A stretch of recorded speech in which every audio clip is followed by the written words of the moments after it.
So if you're retired or, thinking about it, and you want to wake up every morning with this, I don't know how to describe it, this deep sense of peace, like that feeling where your day is completely yours, you can do whatever you want with it, instead of just lying there at like 3 a.m., just staring at the ceiling, having this total panic moment, wondering if you're becoming irrelevant, or feeling that crushing guilt, and I mean crushing, like you're somehow wasting your potential, or God, frantically trying to fill every single hour of your calendar just to prove to yourself or to other people that you still matter, then honestly, you got to stop chasing this one dangerous lie that everyone keeps telling you about retirement.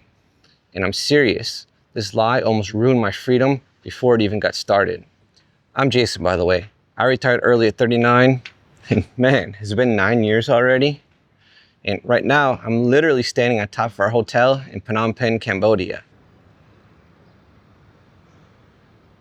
So for years, right, I thought the secret to happy retirement was finding this massive new purpose, like some big thing, But I was completely wrong about that. The secret isn't adding something new to your life, it's actually understanding this one thing that you need to replace from work. And once you get this, and I mean it, the anxiety it vanishes, just gone. Look at this place. It's hot, it's so humid right now, like usual. And if you listen closely, just stop and listen, you can hear it. It's just absolutely alive.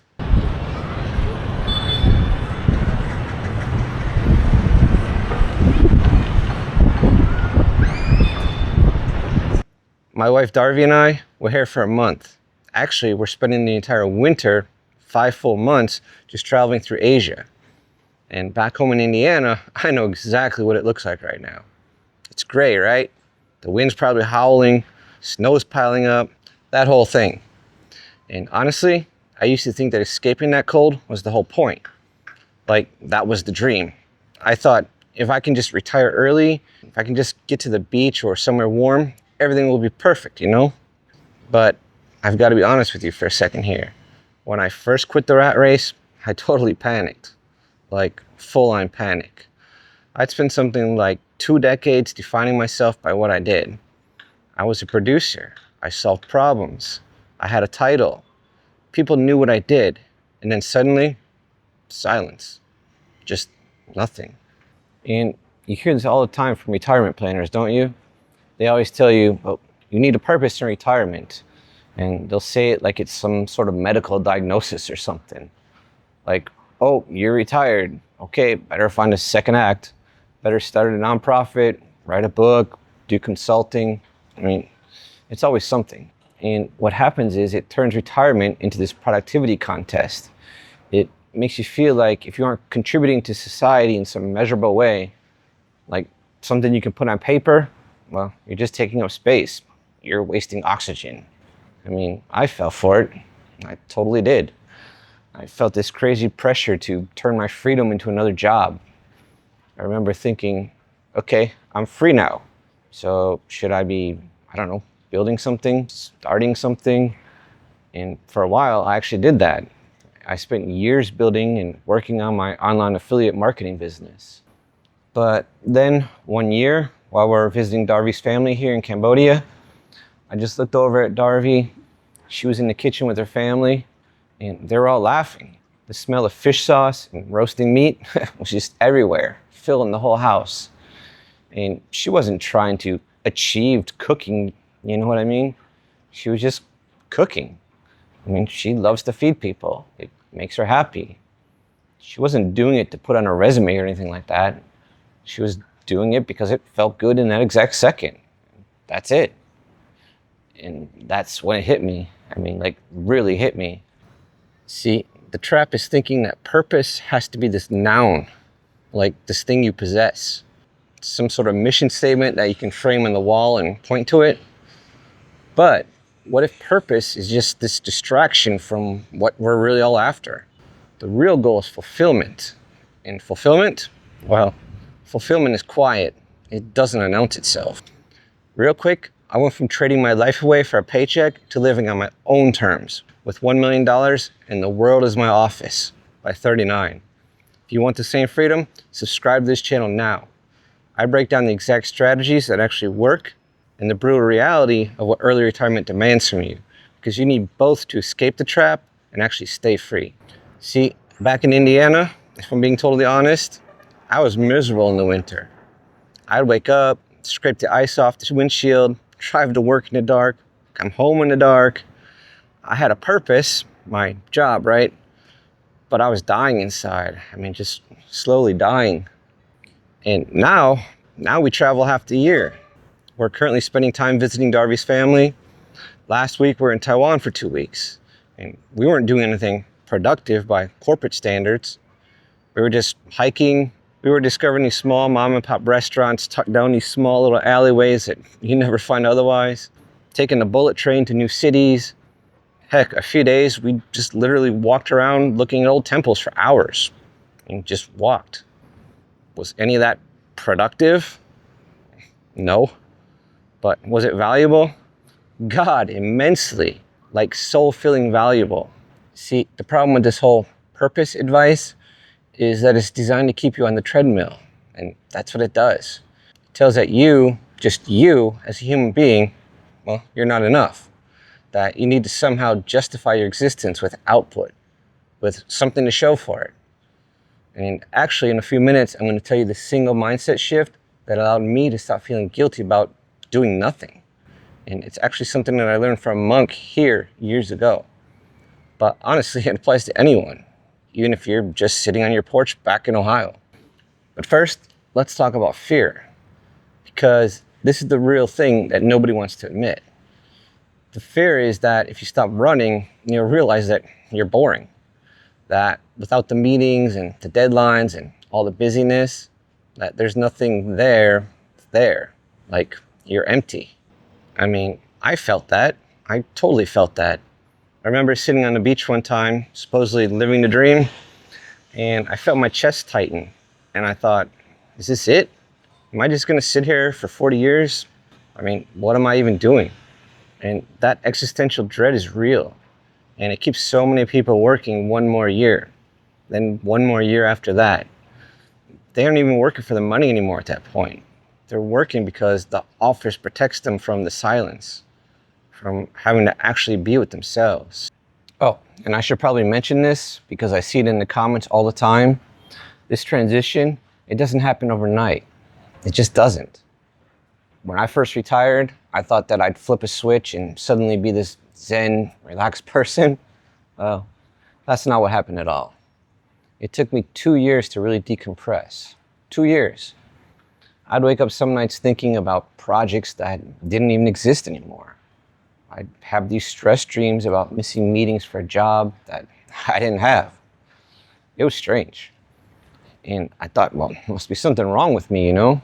Like, why can't I just enjoy this? What's my problem? But here's the thing. Your brain doesn't just rewire itself because you signed some retirement papers. You spent decades in that mode. Decades. Your nervous system is literally trained to operate in a certain way, and it takes time to untrain that, like real time. So if you're in that first year or two where you're still feeling anxious or still having work nightmares, or you're struggling to just be, well, that's normal. You're not failing at retirement. You're just at this adjustment phase. And honestly, for most people, it takes about 3 years before things really click into place. Before you stop feeling guilty for sleeping in or taking a nap or just sitting and doing nothing. So give yourself that grace. Give yourself that time. So I want to ask you a question, and I really want you to be honest in the comments. What's the one thing that you're most afraid of losing when you retire? Is it the money or is it the identity? Because I think it's the identity for most of us, right? Leave a comment below because I read every single one. And honestly, I think this is the conversation that we're all too scared to have with each other. All right, so let's talk about the guilt for a second, because this is huge and, well, nobody really talks about it. You're going to feel guilty, like weirdly guilty. You'll be sitting there on a Tuesday afternoon, reading a book or watching the birds, and suddenly you'll think, everyone else is at work right now. What am I doing? Should I be doing something productive? Or you'll be out hiking on a Wednesday morning and you'll see someone in business clothes rushing to their car, and you'll feel this strange shame, like you're getting away with something that you shouldn't be. I had this moment, this was probably 6 months in, where I was genuinely questioning if I was depressed. I was sitting on my back porch, just sitting there, not really doing anything, and I thought, is something wrong with me? Why am I okay with this? And it took me a while to realize, well, I'm not depressed. I'm actually content. For the first time in my adult life, I'm just content. But I didn't even recognize that feeling because I'd been running on anxiety and productivity for so long. So here's what you need to hear. That guilt, it's programmed. It's literally decades of messaging telling you that your value comes from your output. That if you're not producing something, you're worthless. It's corporate programming and it runs deep. But let me tell you, you don't owe the world your exhaustion. You don't. You worked. You earned this. And enjoying your life, actually enjoying it, it's not selfish. It's not lazy. It's literally the whole point. So when that guilt shows up, and it will, just notice it. Say, oh, there's that programming again, and then let it go. Because you're not doing anything wrong. You're finally doing something right. And look, I know everyone's situation is different, right? I retired at 39, which is pretty early. Some of you might be retiring at 55, 62, 65, maybe even 70. Some of you had it all planned out for years. Others got forced into it with layoffs, health issues, whatever. It just happened. And honestly, it doesn't matter. The timeline doesn't matter. What matters is what you do with it once you're there. I see comments from people who retired last week and they're already panicking. I see comments from people who retired 5 years ago and they're just now starting to feel okay with it. And both of those are valid. There's no right way to do this. There's no schedule that you're supposed to follow. If you retired early like me, you might have decades to figure this out. If you retired at a more traditional age, maybe you're thinking, well, I don't have time to waste 2 years adjusting. But here's the thing, you're not wasting anything. You're learning how to live again. And that takes however long it takes. Whether you're 3 days in or 3 years in, whether you're 45 or 75, the question is the same. Can you give yourself permission to just be? That's it. That's the whole game. Here's the truth that I found living this life for a while now. You don't need a purpose. You need presence. Purpose is always about the future. It's about a goal that you haven't hit yet. It's about becoming something. Always becoming. Presence is about being. Right here. Right now. Right now in Cambodia, the air is thick. I can literally feel the sweat running down my back. I can hear the motorbikes honking down there. I can smell the smoke from the street vendors cooking. It's all right there. When I was working, I would have walked through the exact same street with my head down, checking emails on my phone, totally stressed about a meeting in 10 minutes. I would have missed all this, all of it. I wouldn't have seen it. Now, my job is just to be here. That's it. When my wife and I go hiking, my purpose isn't to reach the summit in some record time or to beat some pace. My purpose is to feel my legs moving, to see the green of the jungle, to actually talk to her and listen, to hear the birds. That's what it's about. We find so much fulfillment in just staying fit in a simple act of moving our bodies. Back when I was 35, exercise was this chore that I had to squeeze in at 5 a.m. before work. Now, it's a luxury. I have hours to ride my bike, spend time in a gym. It's great. One more thing I want to mention, and this might sound obvious, but it's important. You can't really enjoy any of this if you don't take care of your health, like basic health. I'm not talking about becoming a bodybuilder or running marathons or anything crazy like that. I'm talking about just moving your body regularly, eating decent food, not sitting on the couch for 12 hours a day, just basic stuff. Because here's what happens. Some people retire and they just stop. They stop moving, they eat whatever, and then a few years in, their body starts breaking down. And suddenly they can't do the things that they actually want to do. They can't travel, they can't hike, they can't even walk around the block without getting winded. And I get it. When you're working, exercise feels like one of those obligations on your to-do list. But in retirement, it's different. It's not about productivity, It's about maintaining the foundation that lets you actually be present and enjoy your life. For me and Darby, staying active isn't our purpose. It's just what enables us to do everything else. It's what lets us hike for hours in Taiwan. It's what lets us walk around cities all day exploring. It's what keeps our minds clear and our energy up. So yeah, take care of yourself. Not because you need a fitness purpose or whatever, just because you actually want to be able to enjoy the decades ahead of you. I mean, it's that simple. And yeah, we have this YouTube channel. You might be thinking, well, Jason, isn't that your purpose? Maybe it is, but I don't do it because I have to pay the rent.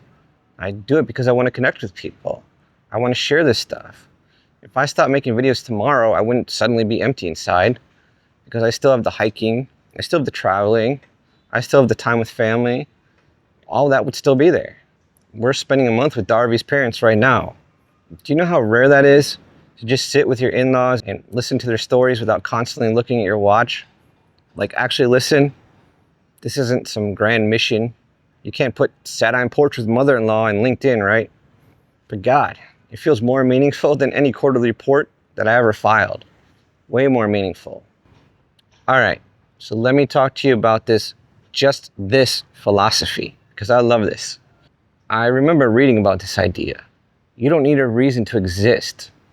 Just this, that's it. Just this walk, just this cup of matcha, just this conversation. If you can get to a place where just this is enough, you're free. Truly free.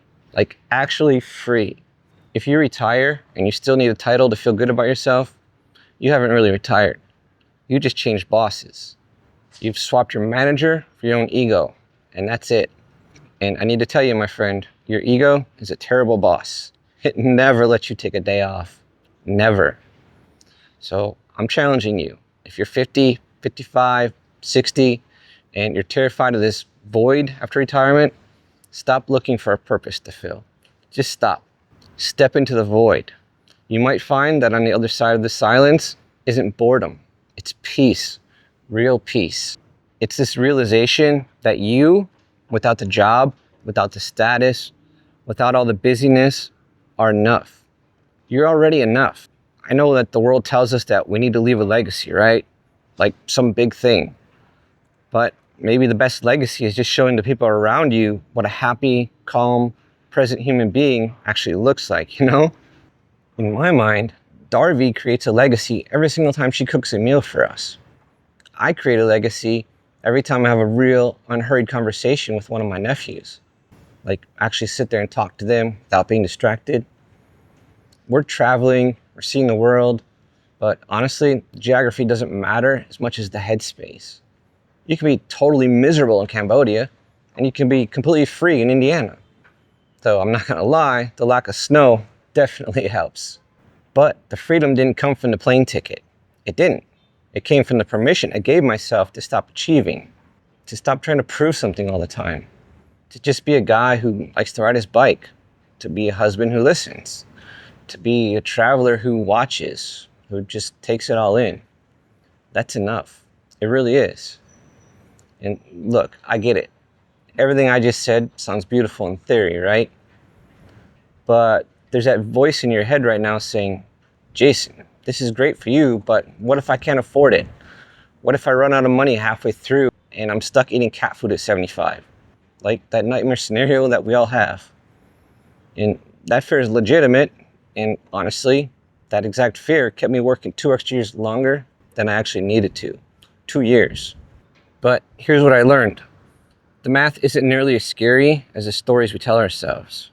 Once you actually see the numbers, not the doom and gloom projections from people trying to sell you something, it becomes possible. Not just possible, but doable. Like actually doable. So if you're ready to stop letting fear make your decisions, if you want to see exactly how someone like me, just a regular guy from Indiana, makes this work without a pension or winning the lottery or any of that stuff, then you need to subscribe to this channel now. Want more retirement insights? Watch this next. I'll see you in the next one.